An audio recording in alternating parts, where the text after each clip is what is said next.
सभापति महोदय, मैं आपको धन्यवाद दूंगा कि सदन के अंदर प्रधानमंत्री जी के द्वारा लगातार 7वां जो महत्वपूर्ण बजट वित्त मंत्री जी के माध्यम से और हमारे वित्त राज्य मंत्री जी जो हैं विराजमान अनुराग जी, इन्होंने पूरी तैयारी के साथ हर तबके का ध्यान रखते हुए प्रत्येक पूरे देश के प्रत्येक कोने का ध्यान रखते हुए जो बजट पेश किया, वो भारतीयों के जीवन को आसान बनाने हेतु महत्वाकांक्षी भारत आर्थिक विकास का जिम्मेदार समाज को केंद्र की सरकार ने एक आकांक्षी बजट पेश किया है।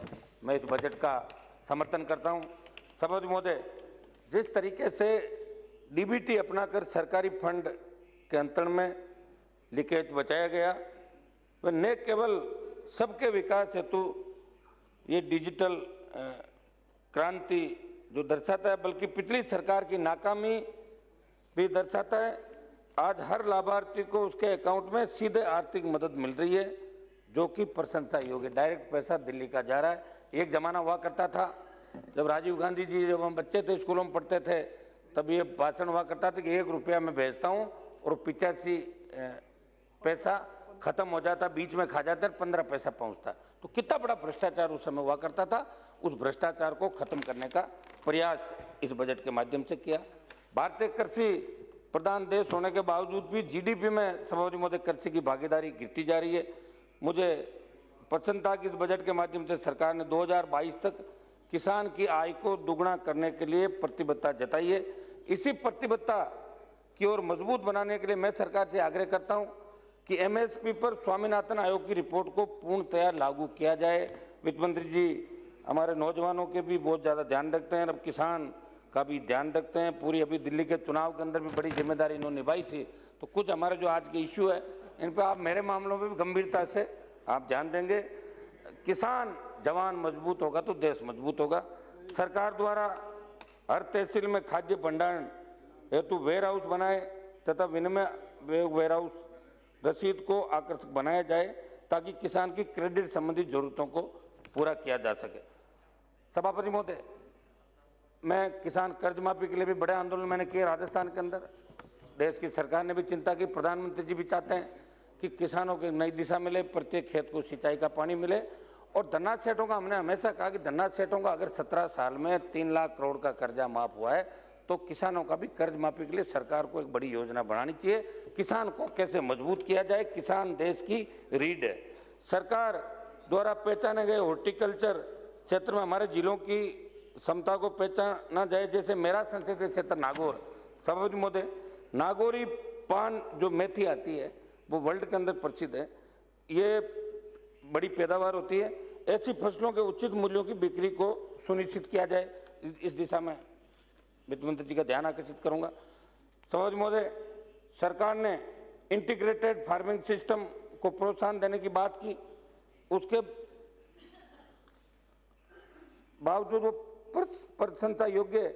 लेकिन मैं आग्रह भी करता हूं कि कई मानसून के अलावा भी कृषि को खतरे में डालने वाली आपदाओं जैसे टिड्डी, सभापति महोदय, टिड्डी को राष्ट्रीय आपदा घोषित किया जाए। मैंने एनडीए की मीटिंग, ऑल पार्टी मीटिंग और लोकसभा के अंदर इस बात को बार बार उठाया था। अर्जुन मेघवाल जी ने राजस्थान, पंजाब और गुजरात तीनों इलाकों के अंदर 1993 के बाद लंबे अरसे बाद टिड्डी आई और अकेले राजस्थान में 700 करोड़ की फसलों का नुकसान हो गया। इसमें हमारा प्रधानमंत्री जी से आग्रह रहेगा कि राजस्थान में कांग्रेस की सरकार है, पंजाब में कांग्रेस की सरकार है, किसान विरोधी है, वो वहाँ कुछ भी नहीं देंगे। मुख्यमंत्री वहाँ जाते हैं और किसान के जेब में हाथ डाल के कहते हैं कि आपके जेब में तो 1 रुपये नहीं, मजाक उड़ाते हैं और ये कहते हैं कि तुमने 25 सीट मोदी जी को दिए तो मुआवजा मोदी जी से ले लो। तो उसके अंदर हमारा निवेदन था कि केंद्रीय दल की बात चली कि केंद्रीय दल जाएगा, कब जाएगा? केंद्र के कृषि मंत्री वहाँ जाए और राजस्थान के तमाम मंत्री और एमपी जिनके इलाके टिड्डी प्रभावित है, वहाँ जाकर इस बजट में विशेष पैकेज की घोषणा राजस्थान के किसानों के लिए। वित्त मंत्री जी, आप इसको नोट भी करना, इसके लिए अगर होगी तो निश्चित रूप से अच्छा संदेश इसके अंदर जाएगा। सभापति महोदय, भारत के युवा की महत्वाकांक्षी बनाने हेतु शिक्षा कौशल के क्षेत्र में उठाए जाने वाले कदम जैसे ज्ञान अनुवाद क्लस्टर, राष्ट्रीय अनुप्रयोग मिशन प्रशंसनीय। इसी परिप्रेक्ष्य में मैं ये भी मांग रखता हूँ कि युवाओं को खास तौर से बीटेक ग्रेजुएट्स की रोजगारिता बढ़ाने हेतु कुछ कदम उठाए जाए। केंद्र के खाली पद जो पूरे देश के अंदर भरे हुए खाली पड़े पूरे अपने केंद्रीय महकमों के 6.83 लाख वैकेंसी भी जल्द से जल्द सरकार भरे। इस दिशा के अंदर भी वित्त मंत्री जी आप हमारी पैरवी करोगे, आप नौजवानों के नेता रहे हो, तो इस मामले में भी आपको ध्यान रखना चाहिए। इंफ्रास्ट्रक्चर के क्षेत्र में इस सरकार ने अभूतपूर्व प्रगति की। राष्ट्रीय गैस ग्रिड का विस्तार तथा पाइपलाइन परियोजनाओं की घोषणाएं स्वागत योग्य। इसी संदर्भ में आग्रह करता हूं कि सड़क तथा अन्य बुनियादी ढांचे के विकास व निर्माण हेतु अवाप्त की गई कृषि भूमि का मुआवजा। भारतमाला परियोजना सभापति महोदय निकल रही है जो बॉर्डर को मजबूत करेगी। आपका मकसद है कि वहां ऐसी सीमेंटेड रोड, अब मेरे को थोड़ा 2-3 मिनट एक्स्ट्रा दो साहब आप, तो ऐसी मजबूत कंक्रीट की रोड बने कि फाइटर प्लेन भी युद्ध के समय उतारे जा सके वहां पे। लेकिन आप जमीन जो अवाप्त कर रहे हो सभापति महोदय, पंजाब में तो मुआवजा दे रहे हो 2 लाख रुपए 3 लाख रुपए बीघा, और राजस्थान में दे रहे हो 40,000 रुपए 34,000 रुपए बीघा। तो मैं गुजरात, पंजाब, राजस्थान के अंदर एक नीति बने। दिल्ली मुंबई एक्सप्रेसवे जो है इसके अंदर भी बहुत बड़ा आंदोलन राजस्थान के अंदर चल रहा है, लोग समाधि ले रहे हैं किसान, तो इसमें भी अपने को ध्यान देना। राजस्थान की सरकार ध्यान नहीं देगी, ये मैं आपसे निवेदन करता हूं। राजस्थान की विषम भौगोलिक, एक सभापति में 2-3 मिनट दे दो सर। सुनो, हम वो लोग हैं जो अभी तक देखो सदन में बैठे हैं, 12 बजे तक भी बैठेंगे, कम से कम 2-2 मिनट हमें एक्स्ट्रा दो जो लास्ट तक बैठे रहते हैं। जो सदन इस महत्वपूर्ण कांग्रेस पार्टी कहाँ चलेगी बताओ, बड़ी चिंता कर रहे हैं देश की। एक भी कांग्रेस वाला नजर नहीं आ रहा, वो एक नजर आ रहे हैं, वो भी इधर आ जाएंगे थोड़े दिनों बाद। आप बोलिए सभापति महोदय, 2 मिनट का टाइम दो साहब, फिर 2 मिनट है ना।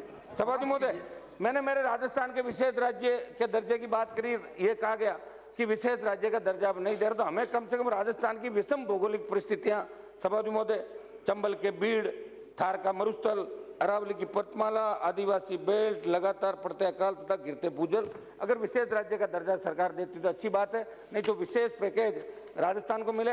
अब 1 मिनट में मेरी पूरी बात खत्म करता हूँ, लास्ट पन्ना है और 1 मिनट में बोल दूंगा मैं। सभापति महोदय, एक मध्यम वर्ग का आदमी सरकार की साख पर भरोसा रखकर ही बैंकों में धन जमा कराता है।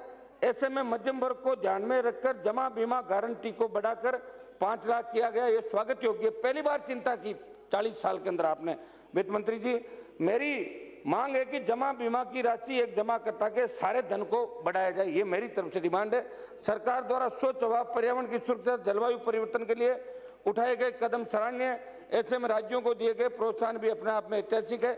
सभापति महोदय, मैं चाहूंगा कि सरकार के लिए आर्थिक विकास तथा जिम्मेदार समाज दोनों ही बराबर महत्वपूर्ण है। ये तभी संभव होगा जब किसान, युवा तथा जवान को केंद्र में योजना को क्रियान्वयन होगा, ये मेरी इस सरकार से अपेक्षा। सभापति महोदय, पहली बार नॉर्थ ईस्ट की चिंता की गई, साउथ की चिंता की गई तमाम, और मुझे बड़ी खुशी हुई जब लोकसभा का प्रथम सत्र शुरुआत शपथ ग्रहण था तो तमाम सदस्य हिंदी में शपथ लेना चाहते थे। कितनी बड़ी बात है, देश के अंदर खुशी की बात है कि लोग अब हिंदी को सीखना चाहते हैं, हिंदी सीखो। पहले इंग्लिश सीखने के लिए भागते थे, तो प्रधानमंत्री जी का ही कमाल है कि राष्ट्रवाद जगा दिया। हर व्यक्ति कह रहा है कि दिल्ली में मदद करो, मदद उम्मीद उसी से की जाती जो मदद करने वाला हो, और प्रधानमंत्री जी ने देश के नौजवान, किसानों को सबको जगा दिया। निश्चित रूप से आने वाला समय भारत के लिए अच्छा। एक डिमांड मैं और करूंगा वित्त मंत्री जी, इस बात को हमारी ध्यान से सुनना। कई स्टेट ऐसे हैं जहाँ एमएलए लेड का पैसा 3 से 4 करोड़ कर दिया, एमपी लेड का पैसा, वैसे तो आप श्री जगदम्बिका पाल जी, बस आज लास्ट मेरी बात तो पूरी करने दो, बात पूरी करने दो साहब, यही है बस लास्ट। आप कम से कम इसको 5 करोड़ रुपए साहब, इतने लंबे हमारे 300 किलोमीटर के संसदीय क्षेत्र होते हैं, 5 करोड़ में तो कुछ ही नहीं होता। महंगाई कितनी बढ़ गई बताओ, कहाँ सीमेंट 100 रुपए कट्टे की आती थी, 400 रुपए आती है। तो आप इसको 3 गुना कम से कम एमपी लेड को बढ़ाए ताकि एमपी वहां जाए तो लोगों के लिए कर सके।